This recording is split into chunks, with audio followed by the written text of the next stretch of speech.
So what is an incident? Any unplanned event that can result in property damage, injury, or illness, and this can include near misses and close calls. An incident investigation is one process that can help determine what factors contributed to the cause of an incident. Using this information, you can take corrective actions to ensure a similar incident doesn't happen again. Today we're going to give you some of the basics of a workplace incident investigation.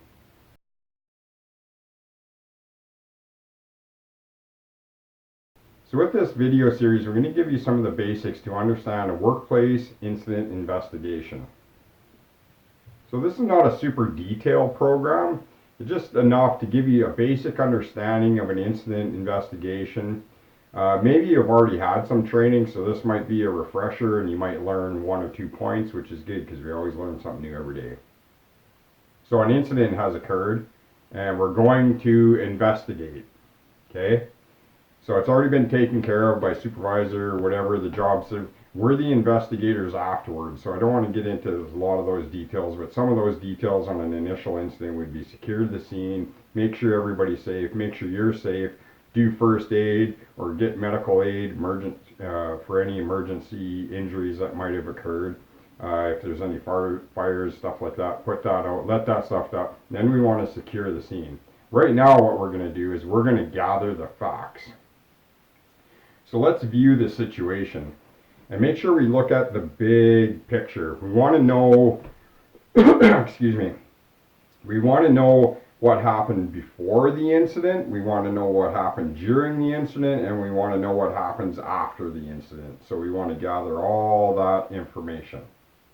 So a good investigator needs to look past the obvious. We need to gather all the information. One thing we want to do, and the reason why even minute details, this might not even be a real severe incident, but it's just a really good habit to get into to be able to do that, so that it's just habit forming. When you have an incident, your mind and body just react. You know exactly what you need to do. So another thing we want to do is when we're gathering the facts, we want to learn our 5 W's, right? So who, what, where, when, and why. And as you get some information, you might ask yourself a question to make you dig further into the investigation. So always know your who, what, where, why, how, why, and then you'll learn the how. Okay, so who is involved? Was there any witnesses? That sort of thing. What was involved? Equipment, tools, machinery, that sort of stuff. When? What time of day was it? Was it an evening shift? Was it a night shift? Was it at the beginning of the shift? Was it at the end of the shift? Was it in the middle of the shift? We want to record the time and date, and then when we gather some other information, we're going to connect some dots in there too, right? So where did it occur? Where did the incident occur? As we get more details, as we find something else, and we think that's the cause, we keep asking why, and it might keep leading us right back to the root of the cause. Okay? So what we want to do is we want to outline our approach of how we're going to investigate. I've seen this too many times in workplaces I've been at where people automatically start filling out forms. Okay? Cross your I's and dot your T's afterwards. This is a time for gathering information. Immediate is when everything's fresh, when you're talking to witnesses, all that sort of stuff. Get all the information you can, then start worrying about that. Okay? Do your investigation. Gather your information first, and then, you're on rough copy stuff, and then fill out as you need to. Okay?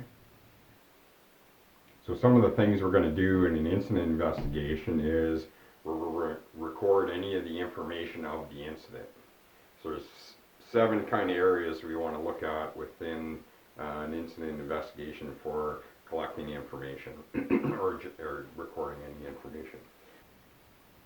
So we know what incidents happened, and we've got initial statements from the witnesses and the people. We've done all the first aid. We've done all that if we needed to do first aid. Now we're going to get right into the investigation. So we want to know the time and the location. Okay, so we want to know, it can be helpful, the time of day, identifying areas that are specific to the times of day. So like, I think I've mentioned this before, is it in the beginning of the shift? Is it in the middle of the shift? Is it in the end of the shift? Is it a night shift? Is it a day shift? Right? These are things that that you can keep track of historically, so that you can find if there's any trends that are starting to happen. Okay, so that's why we do an instant investigation. That's another reason why we do an instant investigation, is for that documentation, for keep track of stuff, for to prevent future events from happening. So we want to know the location as well. Is it inside? Is it outside? Is it in a certain part of the building? Right? So we want to know that location so we can refer to that later on. Okay, number 2 is we want to keep track of any injuries that occurred. Okay, so we want to keep track of the injury, what part of the body it was. We want to keep track of if it was multiple injuries, how serious it was. We also want to keep track of the mechanism of injury. So what do I mean by mechanism? How did it happen? Okay, did the person fall? Did the person trip? Did the person get struck by something? Was the person lifting? Was it toxic effects? What was the nature of the injury? So number 3 is we want to keep track of any first aid or medical treatment that's done to the person. So what type of treatment was done to the person? Okay, were they taken to a medical facility, or were they just taken to our first aid office or done first aid right there? Okay, this is important information that we keep track of later on if there's any workers' compensation issues that come up. So number 4 is we're looking for things that are out of the ordinary. Look for record anything unusual, right? Is there any broken tools? And is there any spilled material? How good is the lighting? Is it poor lighting? Is there any other materials or equipment that we need to keep track of? Logbooks, damage to equipment or materials, right? Maybe it's not an injury, the incident. Maybe it's about property damage. So we want to keep track of what was damaged, how much damage, right? Somebody's got to pay for it. Any unused safety equipment, right? Maybe that's PPE wasn't used, right? PPE is your last line of defense, but maybe that could have been part of it. Or was it just poor housekeeping? Okay, so we want to keep track of that type of stuff. Try and get as much detail as you possibly can, right? And if we don't need that information later on, we can always dispose of it or put it aside. But let's get it anyways, and if we need it, great, we got it, but we can't go back later on and get it. So possible incident causation can be a combination of people, equipment and materials, environment, the surrounding environment, and management and the administration of the whole safety program or lack thereof. Number 5 is we're going to collect evidence. How are we going to collect the evidence? We're going to take pictures, we're going to have drawings, maybe chemical samples from spills, any broken parts or pieces that we need to, any measurements, that sort of stuff. We need to collect that evidence and bring it towards us.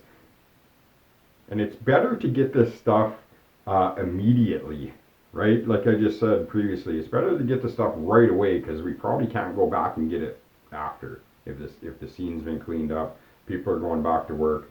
Once somebody's given the okay that we've taken our initial gathering of the evidence, of the materials, then we can't go back later, right? So let's get it now. So number 6 is we're going to interview some witnesses. Okay, so after the initial incident, we might have got some just quick initial statements, but what we want to do as an investigator is I want to quickly, after we've gathered everything, we want to review the information, and as soon as possible after the statements, we can go interview any witnesses or any people involved.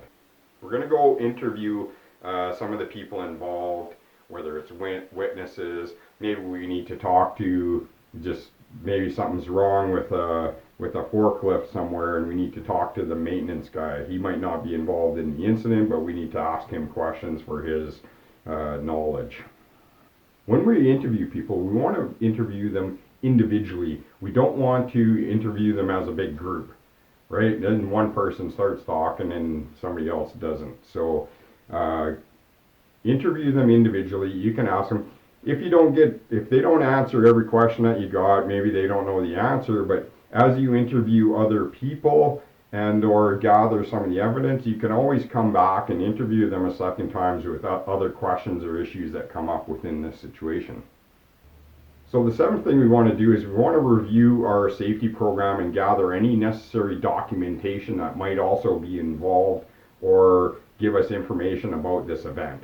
Okay, so what do I mean by that? Well, maybe you have certain procedures that were supposed to be followed. Let's grab that document procedure, read it. As we've interviewed, we found out maybe there's something misaligned. The person did this, but it didn't follow the procedure. So now, did the person do the wrong thing, or do we need to change the procedure? Well, if there's an incident, it could be the wrong thing, right? So then we need to have training records, right? Was this employee trained or not trained? Just because you have a procedure, did they actually read it?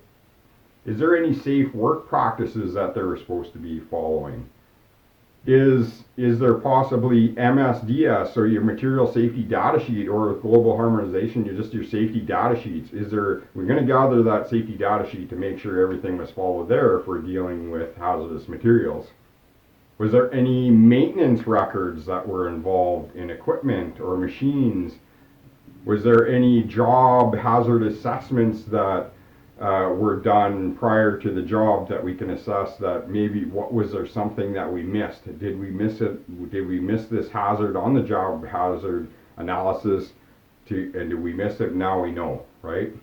Is there any inspection records that we can go back historically and look at our inspection records? That was there something found before or something missed before, or is this a common issue? That type of thing.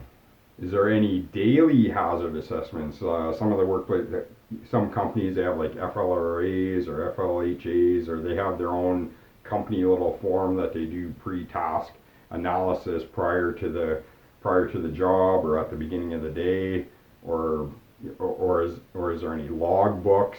So supervisors or workers or different areas keep log books for what's supposed to be happening within the day, maybe on SAP or an actual written book. Is there any log books for equipment, right? So we're working on heavy equipment or machinery. A lot of times they'll have a checklist of what we need to do prior to the shift or at the end of the shift. So join us on the next video when we get further into an incident investigation at the workplace. Otherwise, share this with your friends, coworkers, that sort of stuff, and have a safe day.